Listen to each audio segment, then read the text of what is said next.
आप सभी लोगों के ध्यान पे होगा कि बहुत बार इस तरह के इनपुट्स आते हैं कि बहुत सारे हैकर्स के द्वारा विभिन्न वेबसाइट्स पे अटैक किया जाता है।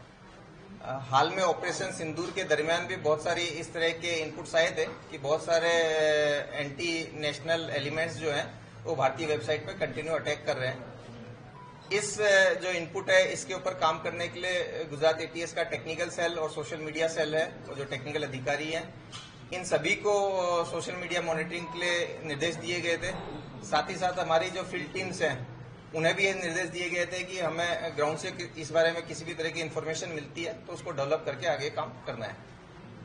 इसी दरमियान गुजरात एटीएस के पुलिस इंस्पेक्टर श्री ध्रुव प्रजापति को एक इन्फॉर्मेशन मिला कि ये जसीम शाहनवाज अंसारी जो कि नडियाड का है और इसके साथ में एक दूसरा माइनर लड़का है, ये दोनों मिलकर के एक अनोन सेक्ट नाम से एक टेलीग्राम चैनल चला रहे हैं। और इस टेलीग्राम चैनल पर ये लोग इस तरह के एविडेंस डालते हैं जिसमें बताते हैं कि इन लोगों ने विभिन्न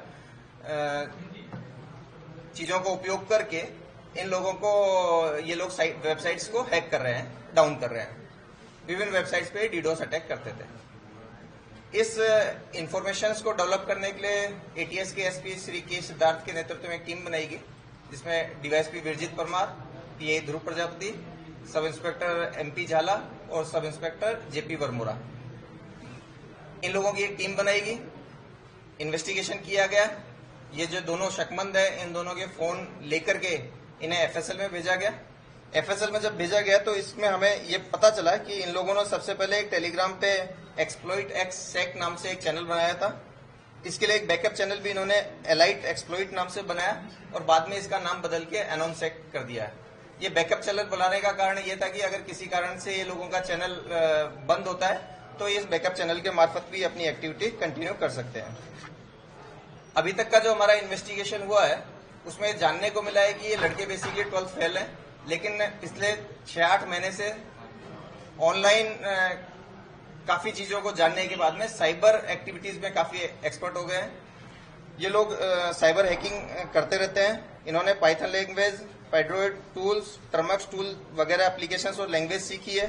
साथ साथ में विभिन्न एप्लीकेशंस और पोर्टल्स के मार्फत इन्होंने डीडोस एक्टिविटी के लिए विभिन्न टूल्स और जो इनकी लैंग्वेजेज है वो आइडेंटिफाई की हुई है।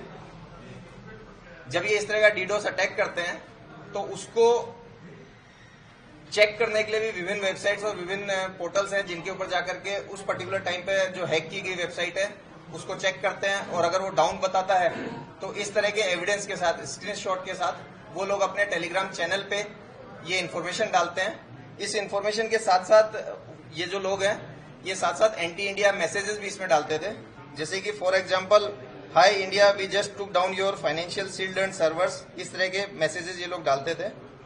7 मई 2025 के दिन जो ऑपरेशन सिंदूर का अगला दिन था, इस दिन भी इन लोगों ने लगभग 20 वेबसाइट्स पर इसी तरह के डीडोस अटैक किए और साथ साथ में टेलीग्राम चैनल पे इस मैसेज के साथ में अपने स्क्रीनशॉट्स डाले कि इंडिया में have started it but we will be the one to finish it. इन लोगों ने भारतीय डिफेंस क्षेत्र, फाइनेंस क्षेत्र, एविएशन, अर्बन डेवलपमेंट और स्टेट गवर्नमेंट की बहुत सारी वेबसाइट्स को निशाना बनाया है।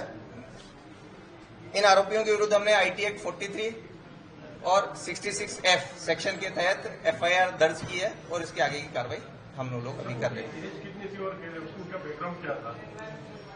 ये दोनों जो है इसमें से एक मैंने आपको बताया कि माइनर है, उसकी 18 साल से कुछ महीने उम्र कम है, पर जो दूसरा आरोपी है वो पुख्त वय का है, 18 साल प्लस उसकी आय है। दोनों रिसेंट में 12th फेल की है और अभी इनकी स्टडीज चल रही है। इस ग्रुप से जुड़े हुए हैं और इनका क्या कुछ उद्देश्य था इसको लेकर? देखिए, ये ऑनलाइन रेडिकल हुए हैं, ये लगभग कंफर्म है, जो इनके मैसेज से आप खुद पता लगा सकते हैं।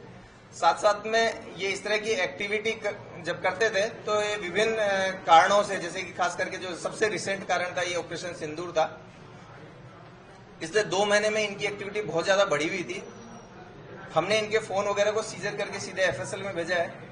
जो फर्स्ट इसकी हमारे पास में वर्किंग कॉपी आई है, वर्किंग कॉपी में इन जो स्क्रीनशॉट जो टेलीग्राम चैनल की जो एक्टिविटीज थी, इस एक्टिविटी के बेस पे हमने इतना आइडेंटिफाई किया है कि इन लोगों ने किन किन वेबसाइट्स पे डीडोस अटैक्स के अटेम्प्ट किए, साथ में उस अटेम्प्ट में उनको सफलता मिली या नहीं मिली, उसके बारे में उन्होंने जिन वेबसाइट्स पे चेक किया और ये हमारी जो वेबसाइट्स को डाउन होना दिखाया, उसके स्क्रीनशॉट्स उन्होंने शेयर किए और साथ साथ में इस तरह के एंटी इंडिया जो मैसेजेस है वो साथ में पोस्ट किए। तो इन आधार पे हम कह सकते हैं कि ये लोग काफी रेडिकलाइज हैं, साथ साथ में साइबर एक्टिविटी के जानकार है। भारतीय जो साइबर सेक्टर है इसके ऊपर इन्होंने इस क्रूशियल टाइम पे काफी अटैक्स इस तरह के किए हैं। सर, एक गुजराती भाषा खासकर ऑपरेशन सिंधू दरमियान आरोपीओ क्या प्रकारनी